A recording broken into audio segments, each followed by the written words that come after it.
माळशिरसमध्ये मोहिते पाटलांना वगळून राजकारण कधी काळीपर्यंत हा विचार काँग्रेस असो, राष्ट्रवादी असो की भाजप असो कोणत्याही पक्षाला शक्य नव्हता. पण भाजपानं आता हा फक्त विचार नाही केलेला तर तशी कृतीही करायला सुरुवात केली आहे. त्यातूनच सत्तेच्या जवळ जाण्यासाठी मोहिते पाटील आता शिवसेनेचा आधार शोधतायत. ते कसा आणि का हेच आपण समजून घेणार आहोत. माढ्याचे राष्ट्रवादी काँग्रेस शरदचंद्र पवार पक्षाचे खासदार धैर्यशील मोहिते पाटील यांनी उपमुख्यमंत्री एकनाथ शिंदे यांची भेट घेतली. या भेटीच्या राजकीय टायमिंगची सध्या सोलापूरच्या राजकीय वर्तुळात जोरदार चर्चा आहे.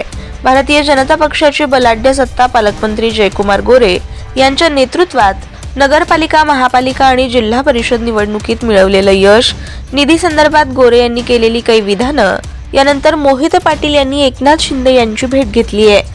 माढा मतदारसंघातील विविध प्रलंबित विकास कामांबाबत उपमुख्यमंत्री तथा नगरविकास मंत्री एकनाथ शिंदे यांची ठाणे येथे जाऊन भेट घेतली असं या भेटीमागचं कारण मोहिते पाटील यांनी सांगितलंय. पण राजकारणात कधीच कोणती भेट केवळ एका कारणासाठी नसते आणि ती अराजकीय तर अजिबातच नसते. आता जर सोलापूरमधील विशेषतः माढा लोकसभा मतदारसंघातील राजकारण बघितलं तर इथे धैर्यशील मोहिते पाटील खासदार आहेत, पण त्यांचा पक्ष सत्तेत नाही, सत्तेत भाजप आहे.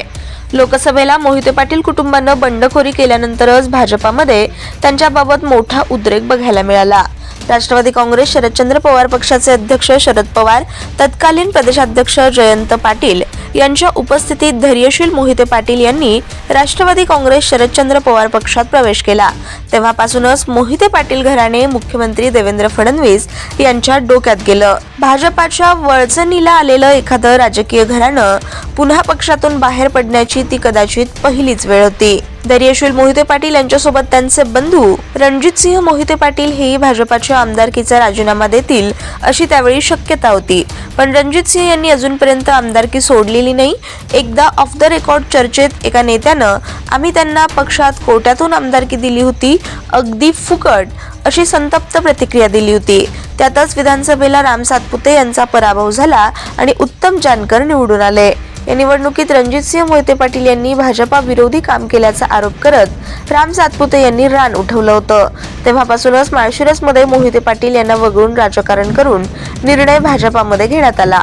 त्यानंतर राम सातपुते यांना ताकद देण्यास सुरुवात झाली. आता माळशिरस तालुक्यातील स्थानिक स्वराज्य संस्थांच्या भाजपानं राम सातपुते यांच्या नेतृत्वात निवडणुका लढवल्या.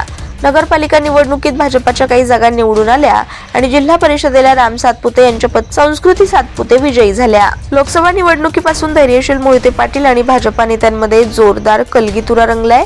लोकसभा, विधानसभा निवडणुकीनंतर नगरपालिका, जिल्हा परिषदेत या निवडणुकीतही भाजपा, विशेषतः पालकमंत्री जयकुमार गोरे आणि खासदार धैर्यशील मोहिते पाटील एकमेकांना इशारे प्रतिइशारे दिले जातात. पालकमंत्री गोरे यांनीही निधीसाठी भाजपाकडेच यावं लागणार आहे अशा आशयाची विधानं केली.